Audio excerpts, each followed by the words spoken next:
Hello, everyone, and welcome to this edition of the OTT.X Wednesday webinar series. On behalf of all of us at OTT.X, I want to thank you for joining us today to the series where we bring you insightful, thought-provoking presentations across a broad spectrum of OTT-related topics from thought leaders across our industry.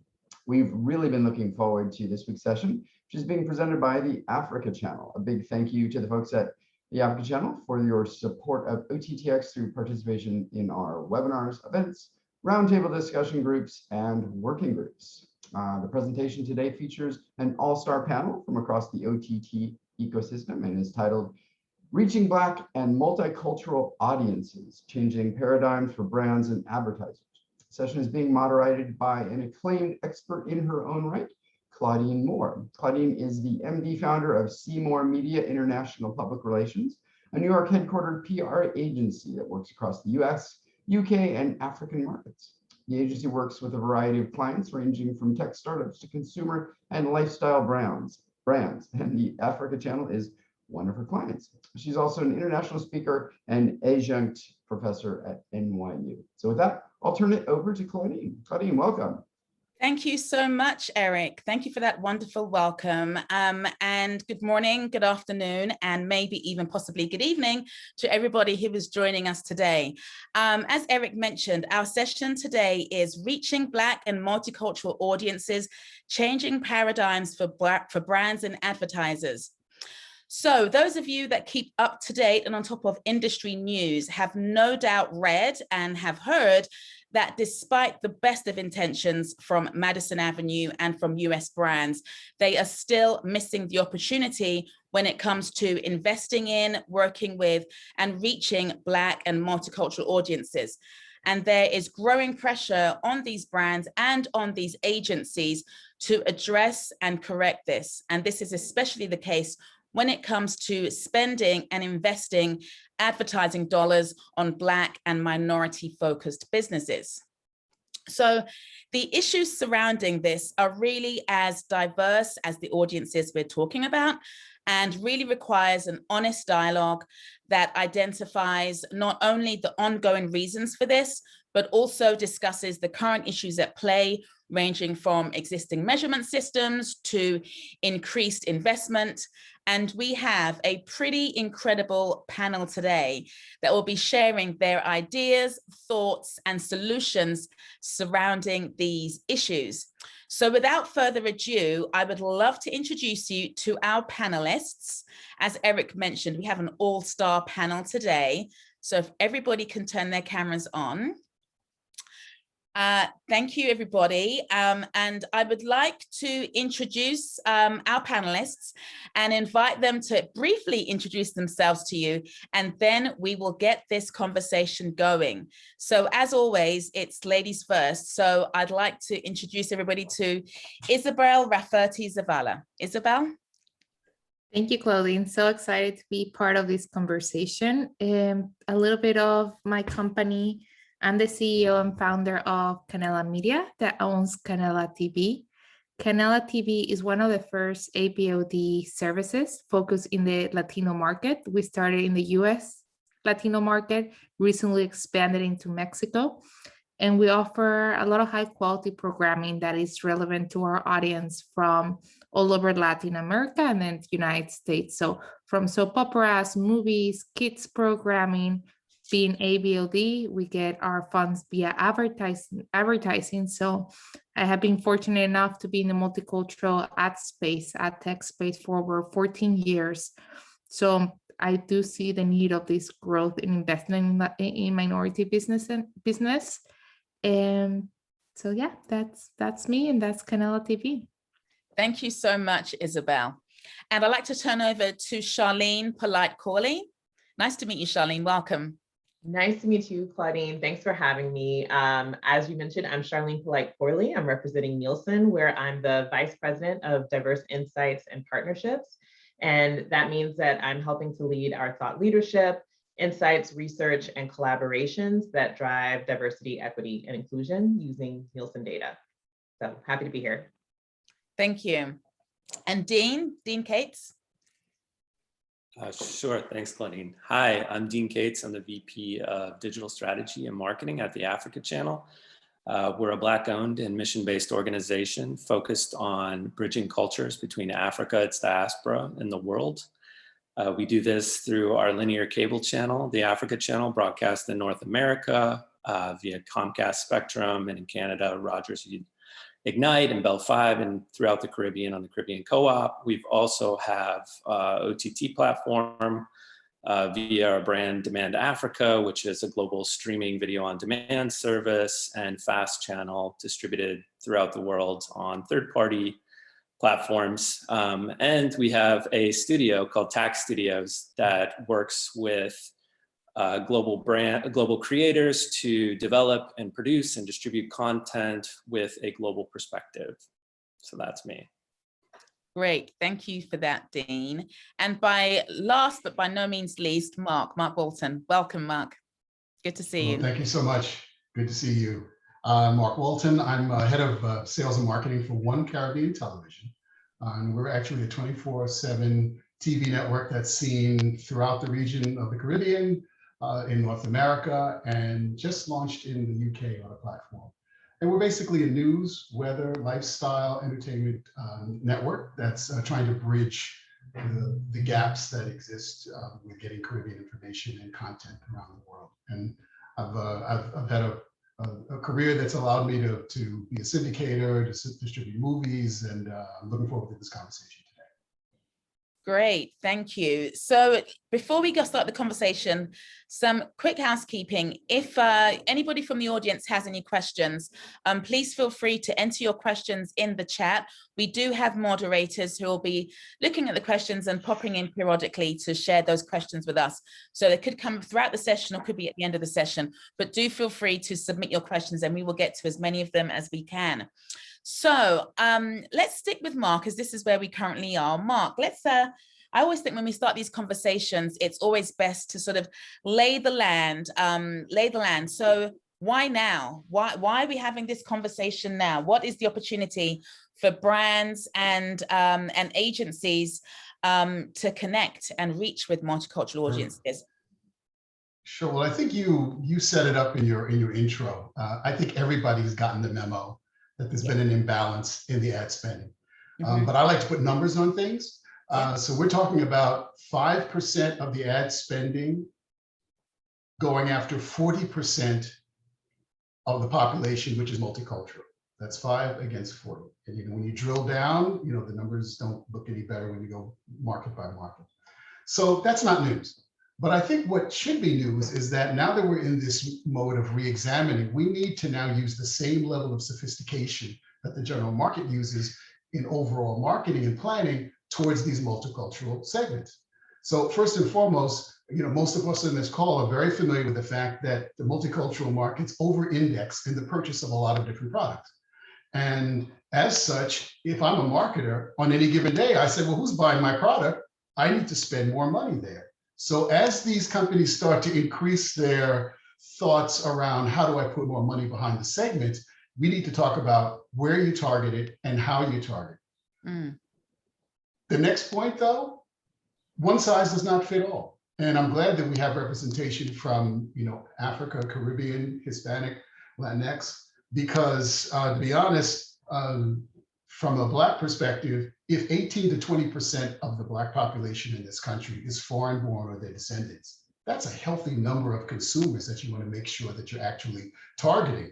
So when you're increasing your budgets, you don't just want to put them anywhere. You want to say, well, how would I, in a sophisticated way, actually put that money towards the targets that are going to buy my products and support my sales?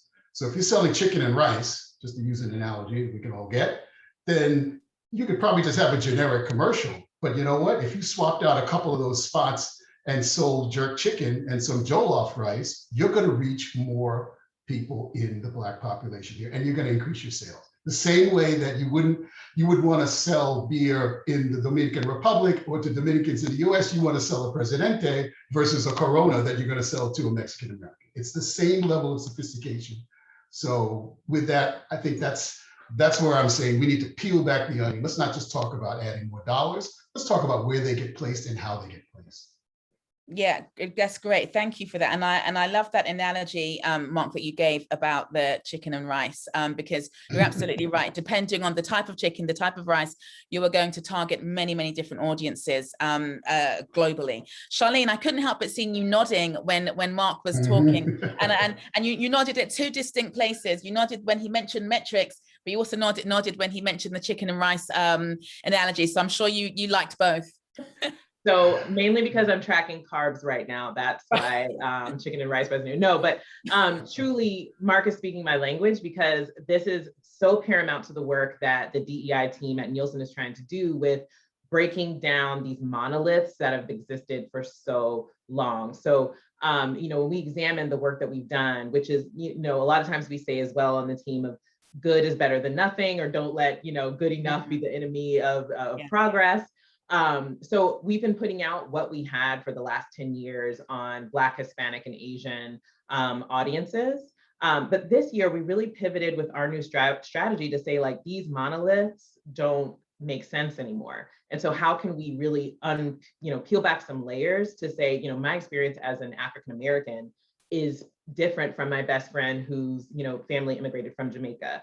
And the things that would resonate with her through advertising are a little bit different, even though we are both very much proud to be Black and living a Black experience in America. There's just as much nuance within the Black community in particular, even though there may not be that universal shared language like you might find in, well, not even universal, but a shared language like you might find in Hispanic, Latinx community. There's just as much diversity in the diaspora. And I love that the work that we're doing is hopefully advancing our clients in our industry to understand that one size truly does not fit all. One size fits all can be very dangerous. Continue making progress, but understand that there's nuance with every community. Same with, we've all been learning this last year plus, same could probably be said for our Asian American folks and markets. There's definitely much more nuance being discussed, that regions matter, your experience and how you, came in to be a consumer in this country matters. And the more brands get that correct, the more authentic I think that engagement they build with their audiences. Great, that's great, Charlene. Thank you for that. Isabel, would you like to comment from the Hispanic/Latinx perspective, and what should we be saying, Isabel? Should we still be saying Hispanic, or have we shifted now to saying Latinx? You're the expert, so you can share that with us, because I use both, but which should we be using? Well, I mean, a lot of people love saying Latinx. I think it's a new term, but what my research has shown me is a term that is very used by marketeers. But if you go to the actual audience, to Latinos, they don't identify themselves as Latinx. Right. So I personally, I'm more into the Latino Hispanic for that reason, although saying Latinx is not incorrect, but it's more a marketeer term use. So I say it's more accurate and for that reason to say Latino or Hispanic, Right. But it's not wrong. I mean, I think just like Charlene shared, I think the Latino community is extremely diverse. We're all put in the same bucket because we speak sometimes the same language, but a lot of us come from different countries. I mean, Latin America is a very, very big it's comprised of a lot of countries with a lot of different traditions. Yes, there's some things, major things that tie us, that we have some common, like a language, for example, not in the case of Brazil, of course. So and also I think a lot of the growth of the US goes beyond immigration. Immigration is key, of course, and the experience of immigrants is very different to a second generation Latino. So what we're seeing as a mistake that many brands are doing, they're forgetting on how to have a conversation with that second generation Latino. They just bucket them into the general market, and they're not addressing them separately, because they're not speaking, maybe because they're bilingual. I think it's very important that when we analyze the Latino market, we think separately also that second generation Latino, although they're bilingual, culture is very, very important, and it's still very, very key a way to communicate with them, understanding how their culture is and how that culture has changed them being born in the United States. Because like they say, the chicken and rice, yes, you can do a chicken and rice. I add to them like like everybody else. But if you learn well the culture, it's going to be more meaningful. It's going to drive better results. So I think the Latino market is very complex, and it cannot be addressed only to that one bucket. And there cannot be the mistake of pocketing second generation Latinos into the general market, because you're not going to be, yes, you're going to reach them, but are you going to effectively reach them and make them buy your product? Are you going to influence the audience? Probably not as good if you had an accurate strategy for reaching them.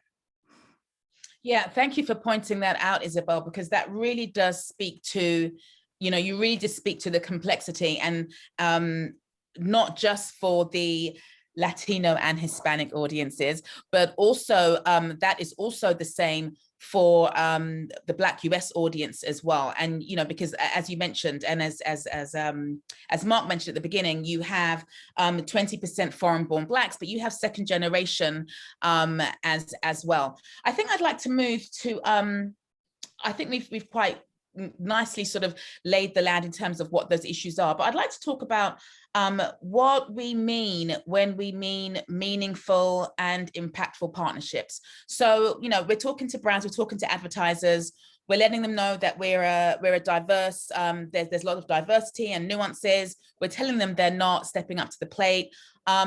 What does stepping up to the plate look like? So Dean, can you share some of your thoughts about what meaningful and impactful partnerships look like? And then I'd like to go to Charlene to talk about some of the measurement of these impacts as well. Dean?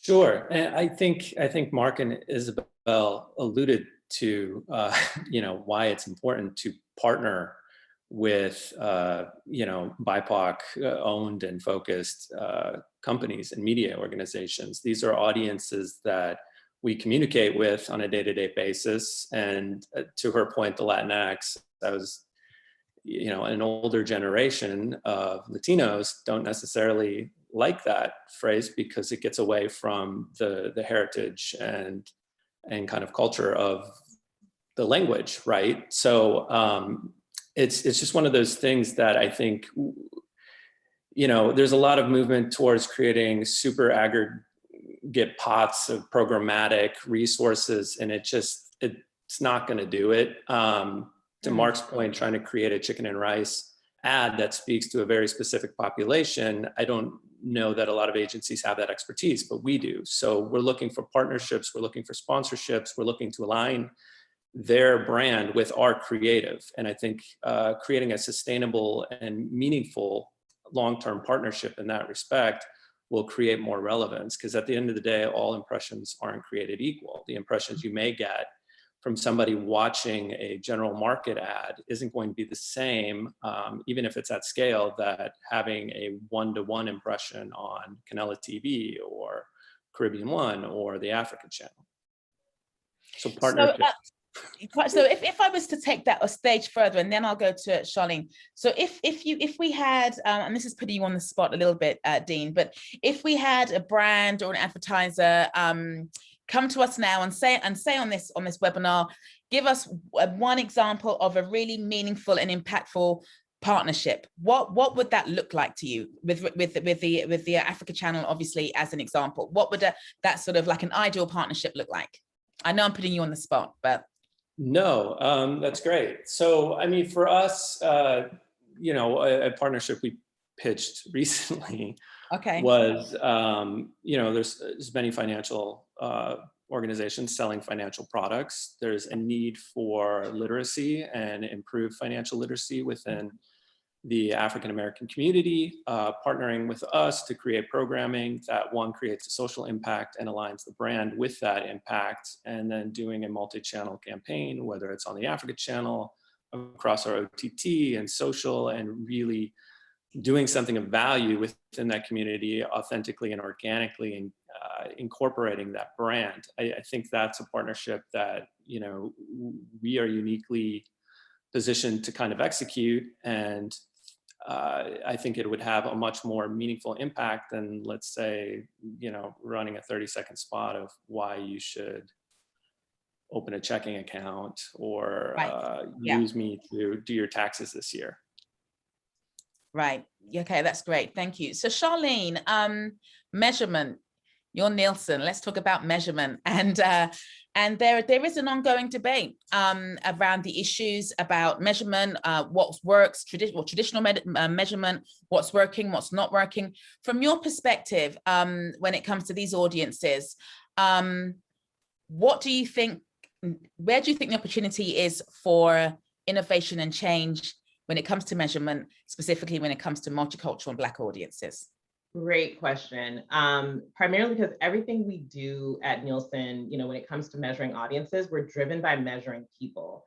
And we know that when you are measuring people and trying to target them to either tune in or take action, who they are at their core influences how they will do that. So Dean talked about, the impression from their audience being different and having a distinct value versus a general market. If you think about, the multicultural households in our communities, if you think about, the word of mouth influence being more powerful for, communities that are Black and brown, those are, like you said, one impression from my audience, that, we did some research earlier this year, that woman over 50 who's influencing not just her household, but maybe 2 or 3 others, who saw that really impactful ad from their partner is now going to go and spread that word and do some extra work for you.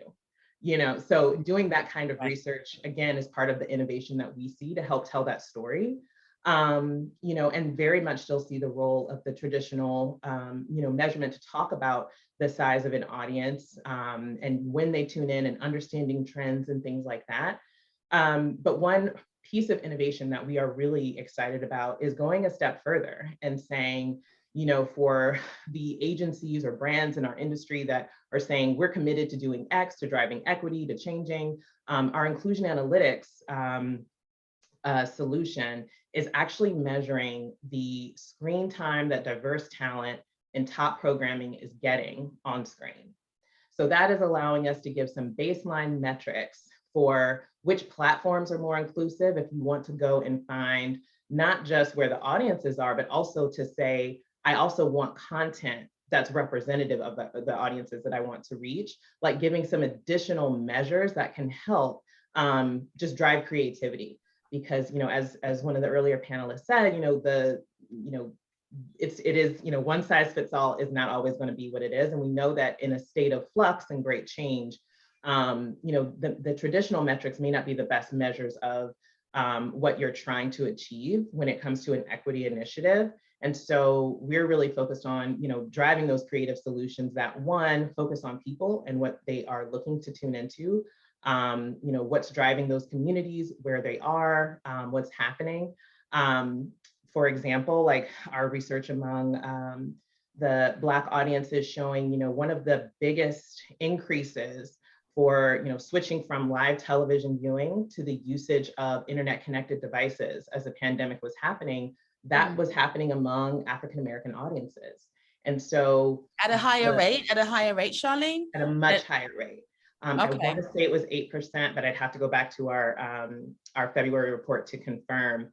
But just understanding those trends of like, this is now part of my pie because I'm seeking out that representation that speaks to me. I'm seeking out, places like Canela and Africa Channel because I feel seen, my experience is told, and they're going to bring me partners and advertisers that get it, that get me.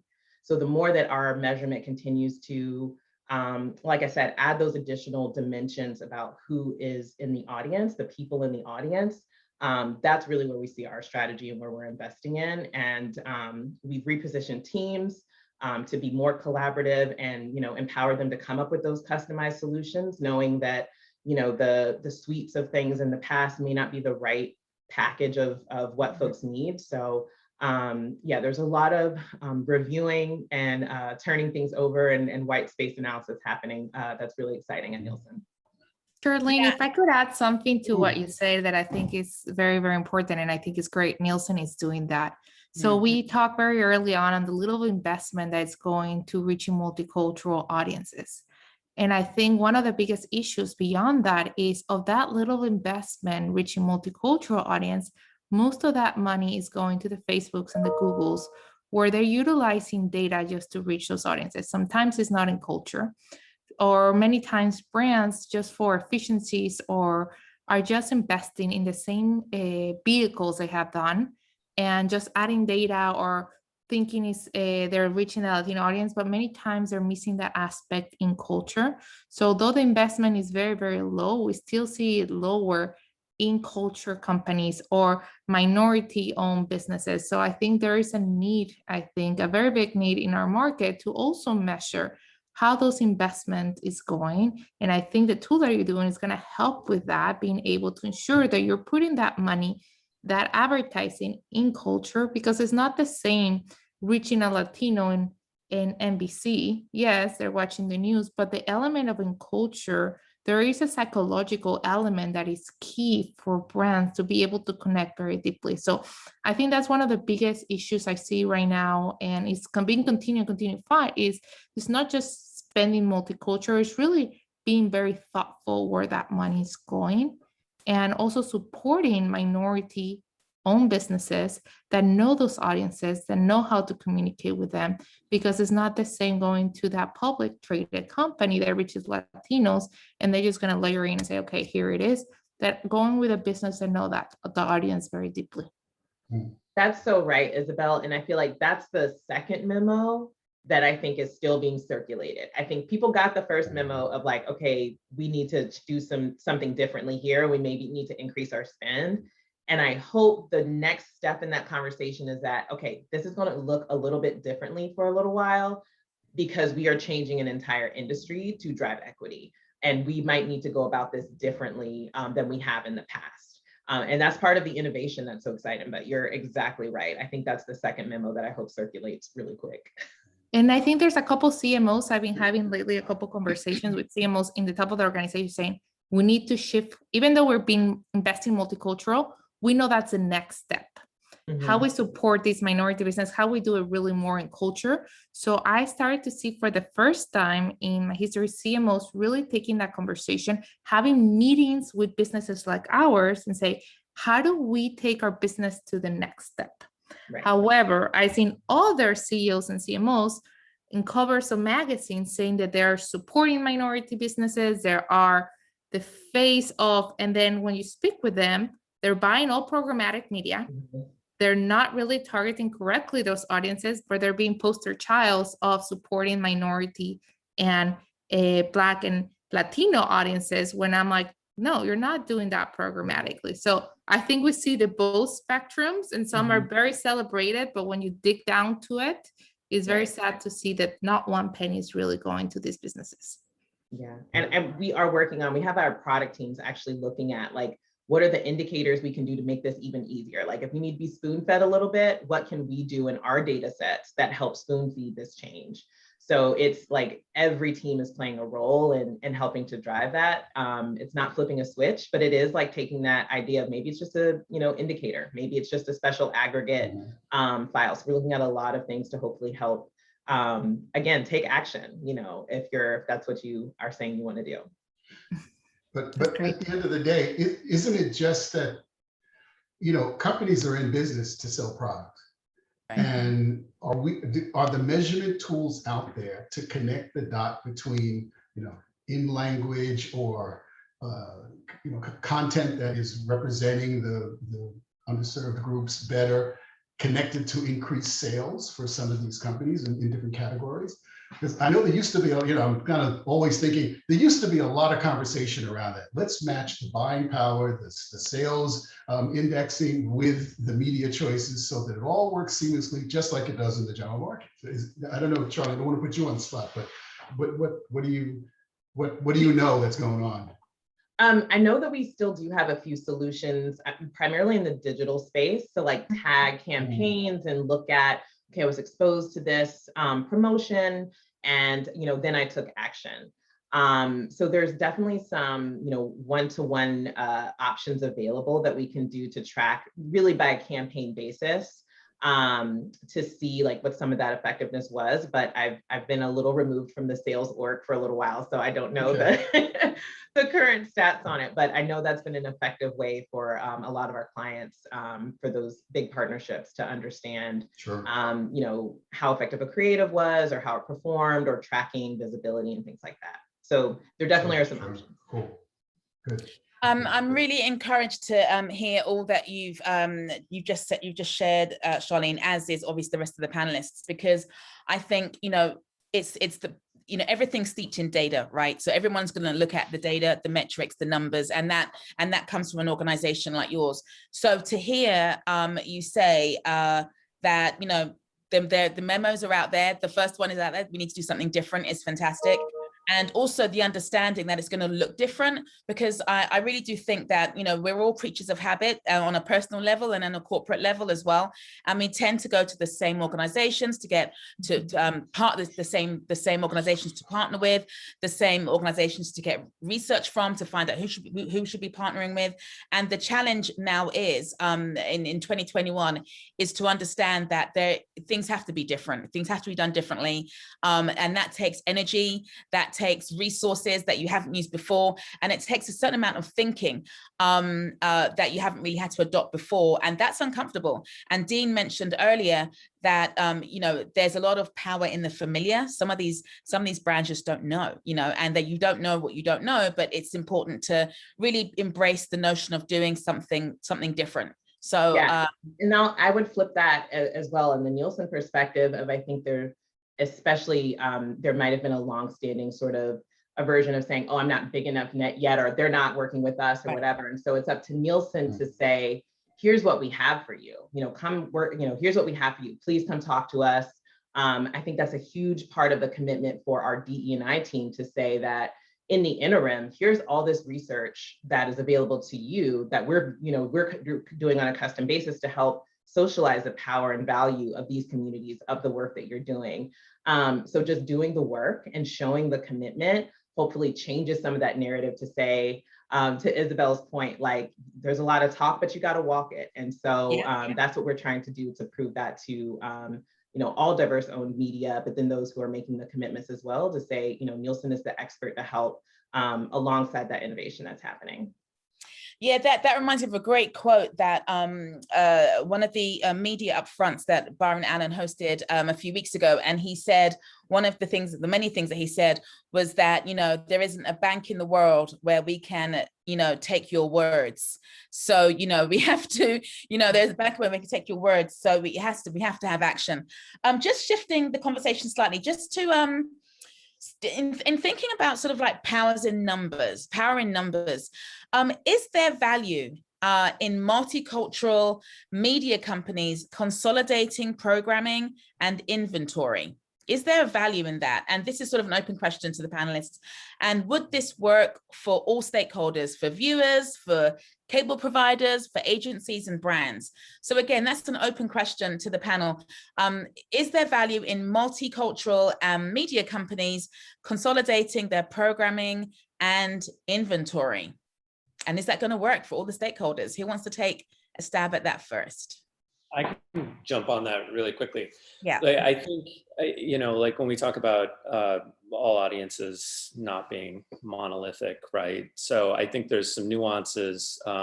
So if I partnered with Mark on an RFP on Black immigrants and let Mark kind of handle the messaging and the specifics on the Jamaican or Caribbean audience or Haitian audience, we were handling kind of the outreach into the Nigerian and the Ghanaian audience. I think there's some opportunities there where we could collectively increase scale and impact and dollars for each of our organizations.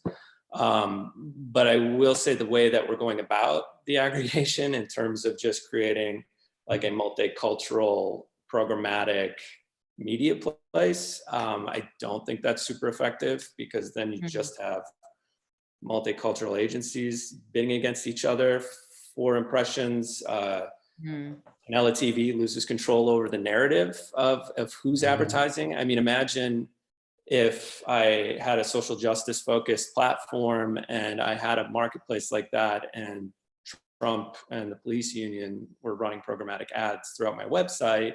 I just lost a lot of authenticity and respect, and probably 99% of my audience. Right. So I think a lot of organizations would be hesitant to participate in something like that. And also, we want to have direct relationships. We want brands and agencies to invest in us to build, to increase our capabilities of communicating to those audiences with scale. Let us handle the creative and aligning your brands with our content instead of trying to do all of that on your own and then just push it out programmatically. Yeah, that's interesting. I was looking. Oh, I'm sorry. Go ahead. No, go ahead, Mark. I'll go after you. Okay. No, I was looking in the chat to see if any advertisers had jumped on because I'm ready to kind of fulfill that RFP with Dean around Carnival or something that we could do. But seriously, I'm always reminded. The question really was interesting because I thought about kind of back in the day. How did television start? It started as a platform where advertisers brought the content to the mediums, the craft hour. This is how it started. Advertisers said, I know who I want to reach. I know the product I'm selling. I know the demographic. I'm going to work with the media companies and I'm going to create this content and they're going to put it on. And I think that, there's nothing wrong with, taking a step backwards and saying, hey, that worked pretty well in terms of developing our industry. So I'm also even reminded of the time when, the ANA got all the advertisers together to come up with the family-friendly fund. Remember those days? It's probably before some of you were born, but somebody somebody in the chat knows what I'm talking about. But it was really, the rash of all the programming that wasn't as friendly for certain brands. They got the clients to get together to come up with a fund and then have productions that would then be placed, maybe a time buy or something on the networks. We could do that now. We could say, here's how we change the paradigm. We get the P&Gs and the Levers and whomever else together. We sit down in a room, we say, we're going to put X dollars together, and we're now going to create this content that's going to focus on these underserved markets. And we already know all the media companies, or the ones that we don't know, we can invite them in because we'll say, hey, we've got content to share with you. And as long as everybody gets a piece of the pie there, I don't know. So I'm just throwing it out there. I just had a moment, okay? So. I think we can do a combo. I think there's different tactics in advertising, depending where in the funnel there's a scale. There's a need always for scale for brands. Scale is very key. And I think combining could help in that scale aspect. I don't think is the only element. Usually when we do campaigns, we have 180 publishers already in our network that we work together from Latin America that allows us to provide that scale to our advertisers.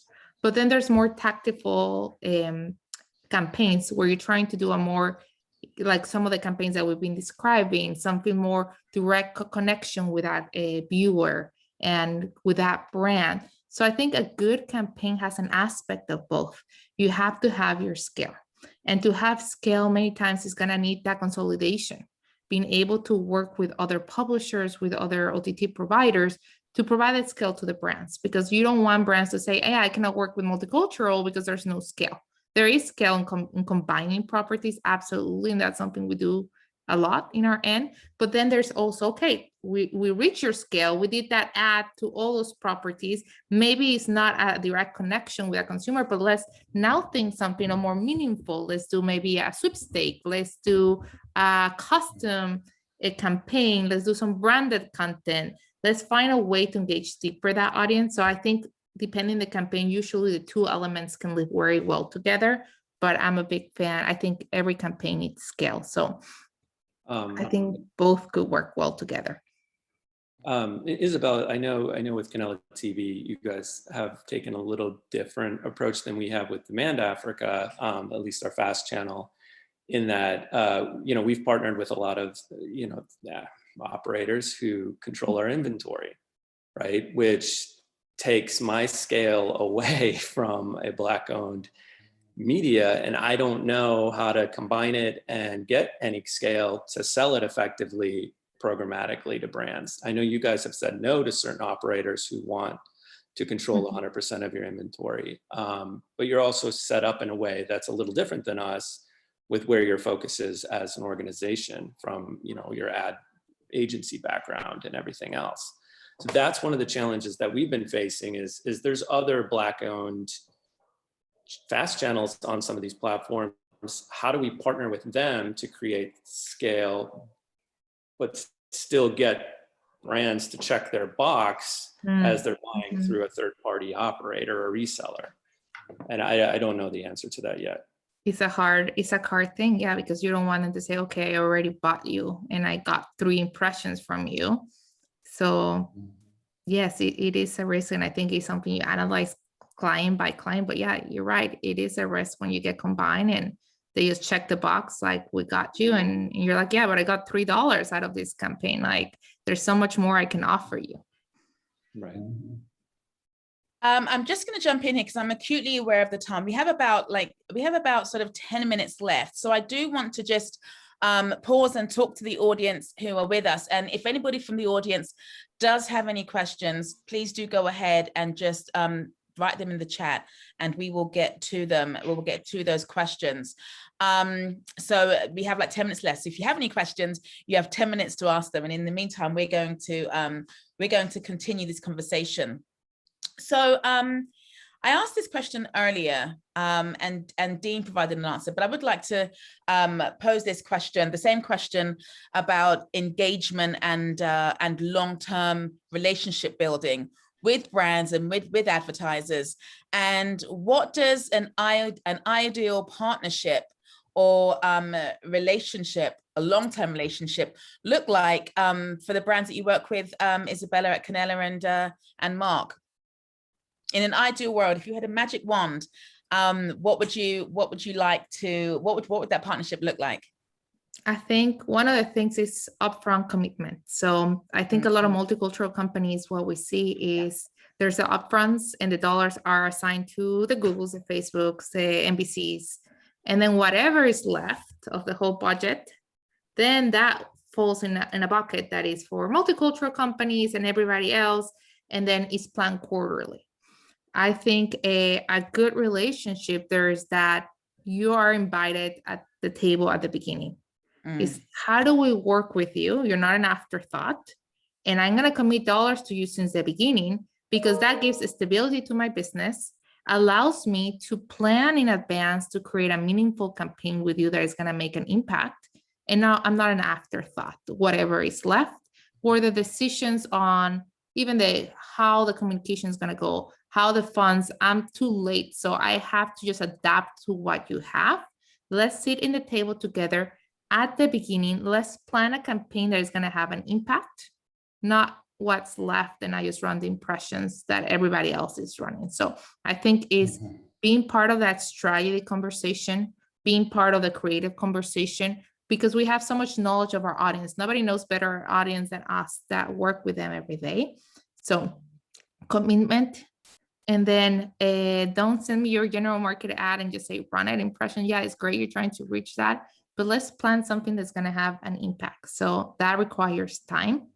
And then treat me as other media. So working with minority multicultural companies is not charity and should never be seen like charity. Yeah. Multicultural companies we need to be on par with general market companies when it comes to technology measurement. That's very key. And that's very key for us in Canella. We have the technology to measure. So when you work with us, it's not a charity. Our technology is up to there. Let me prove to you how I'm going to help you sell more toilet paper. Let me be able to measure with you and show you results.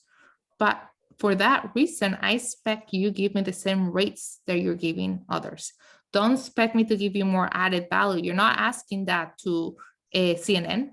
Don't ask for me those things. So give me fair terms, right? So I think a good relationship is sit at the table early on, planning, strategy, creative. Let's make something big together and let's measure the results so I can give you all the tools that you need so you can show that this was an effective campaign. I'm not just going to tell you and say it was beautiful.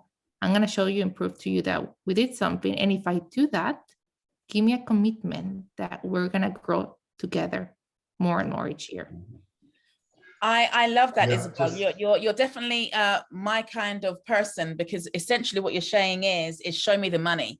That's what you're saying. You're essentially saying, you're essentially saying, show me the money and also see me and see us as you see everybody else. And that is exactly it. Over to Mark, and then we're going to, there's a comment or a question, but Mark, please. And very quickly, so everything she said. Yeah, what she said. Yeah. You know, what she said. But while we're not a minority-owned company, we service that market. Yeah. And so we have the same, we actually have to go through the same problems of not being able to get those brands. So it really is, the partnership is, we're here to help you sell your product or your service. So we want to start at the beginning. We want to even start at the beginning with the ideation around what the content that your commercials or your product placements will exist in. So I mentioned Carnival earlier only because thank goodness we're taking off our mask, and I think people are going to be back on the streets of at least Toronto or at least Miami in the fall. And we've been the Carnival kind of network for years. Why not get together with brands on the beginning? Send somebody down to a carnival. Be involved in actually the creation of the content. Have somebody there that our correspondent can interview. This is where organically you become a part of what we're doing, and the audience appreciates it because they say, oh, wait a minute, there's company X that I know, but they're supporting something that I love. They're supporting the return of carnivals. And that's the way that you really, that's how you change the dial. Because when somebody goes into the supermarket, you want them to look at your product and not just say, look at the back and look at the ingredients. You want them to say, oh, wait a minute, that's the company that I remember who's there on the road, as they say in the region, at Carnival, helping to bring this content to me that I love and that I connect with. And guess what? They'll buy the product. And that's what ultimately everybody wants. So I think Nielsen says that they're 58% plus more likely to support you at that point. I love it. I love it. I think we can round that to 60, right? Okay. Round it up. So we have a question. Well, not really a question. It seems like more of a comment from one of our member of our audience. Thank you, Daniel Kenyon, sorry. So his comment is, and I think it's in response directly to the question that I posed about engagement and long-term relationship building. And Daniel, please write in the chat. I hope I'm interpreting your comments in the right way, but your comment is to create a fund funded by Facebook, Google, Apple, Samsung, Verizon, etc., to develop Black, Indigenous, multicultural, specialized campaign or an organization, an advertising entity, basically. He thinks it's a great idea to add a box, create a new way to buy upfront and programmatically. What do the panelists think of that? Thank you, Daniel. No, it's a good idea. A lot of agencies are doing just that, from Group M to a lot of them actually are creating programmatic marketplaces to facilitate. I think one of the issues is control and direct relationships with brands for organizations like ourselves, and having a input into the messaging and the cultural appropriateness of whatever's being pushed out in terms of that. That's something that I think would be important to anyone who's building an audience based on authenticity and trying to remain relevant with that audience. But there are a ton of smaller organizations. I think, just within the Black owned community, there's a handful maybe that are large, and then a lot that are smaller, that have blogs or podcasts, who need to find ways to become discovered, and brands need and agencies need that efficiency to place those purchases. So I don't know. I'm kind of, it's a mix of the effectiveness of it, I think. Thank you for that, Dean. We now have another question. This is from Nona. Nona, thank you very much for your question. And this question is for Charlene. The question is Nielsen now producing data sets which track or target diverse segments? And how can they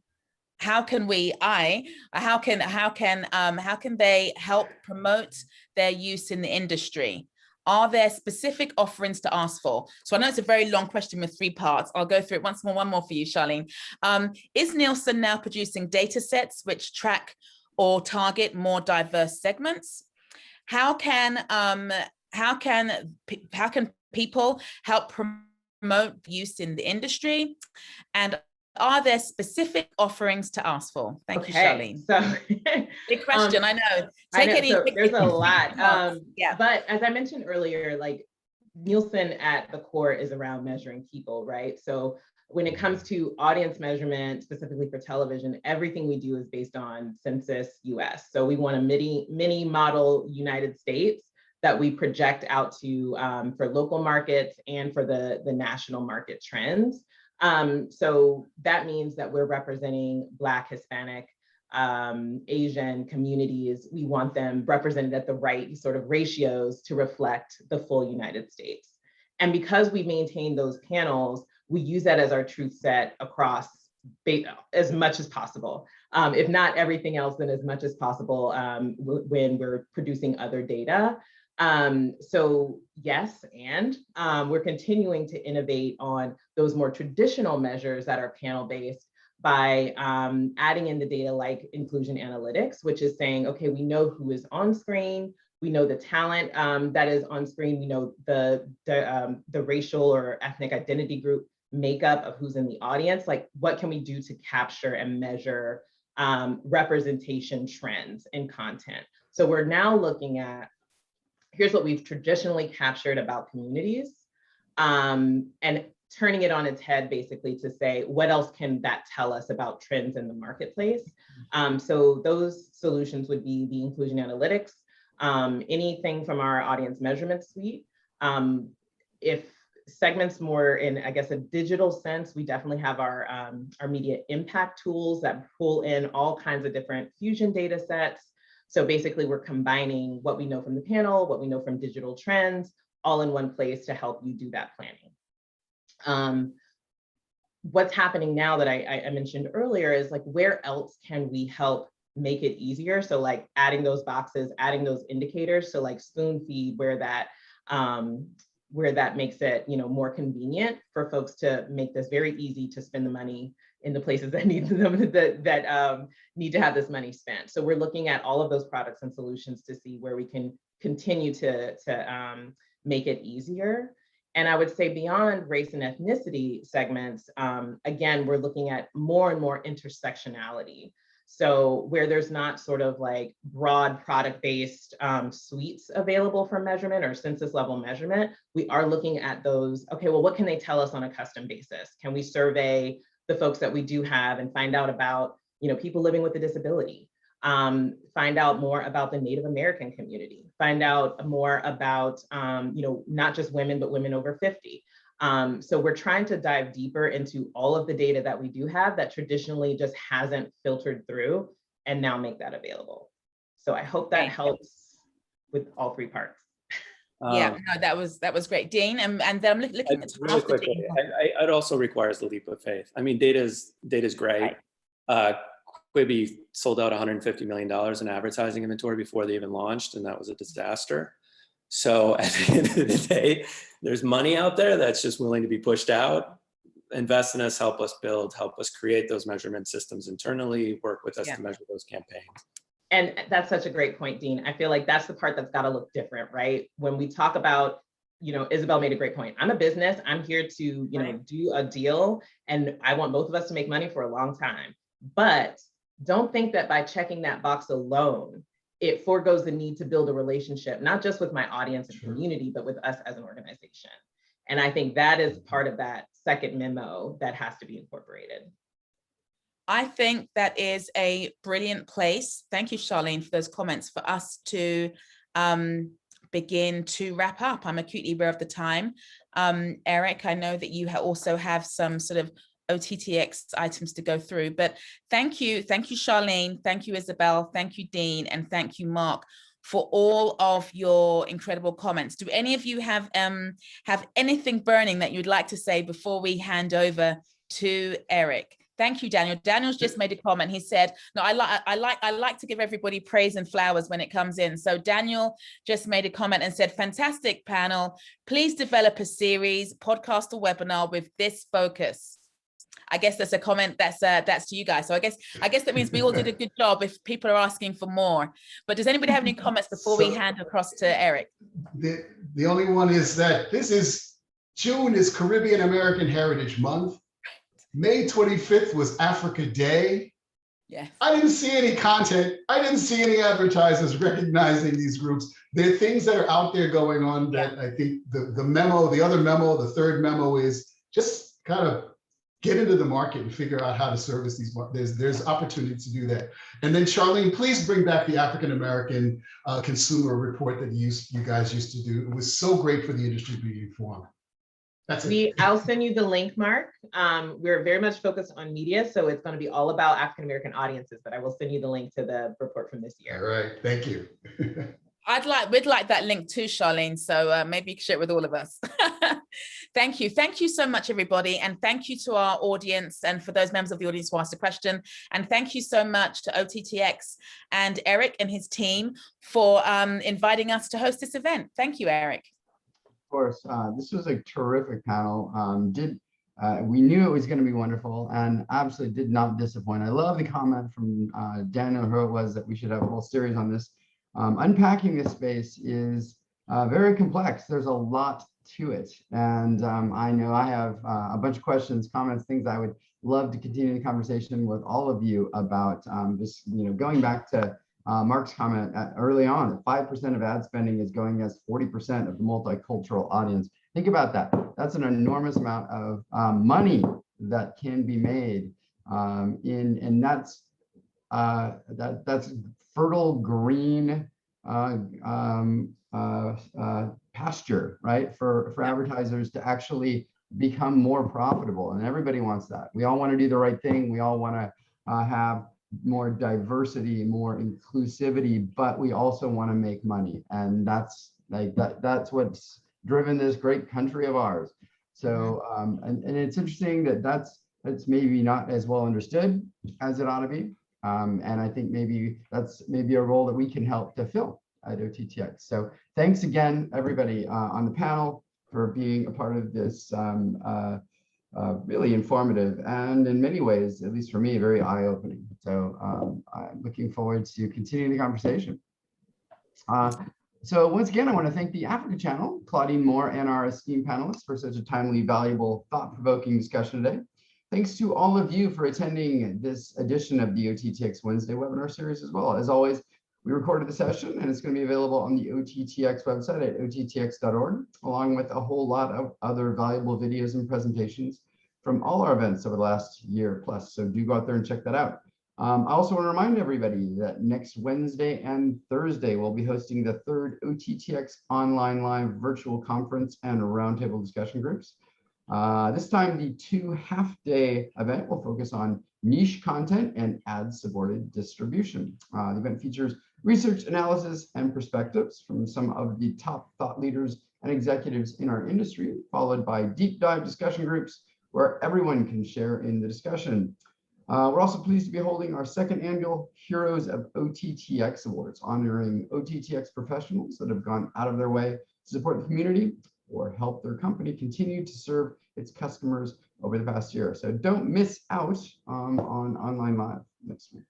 You can find out more and register for the OTT.X from the OTT.X website at OTT.X.org and using the link that's posted even now into this very webinar. You can check the chat for that. Of course, as you've come to expect from OTT.X, we've got lots of other exciting things planned for the rest of the year. So pay attention to our email blasts and check out our website for more info. That concludes the webinar for today. Thanks again for joining us, and everybody have a great rest of your day. Thank you. Thank you, everybody. Thank you. All right.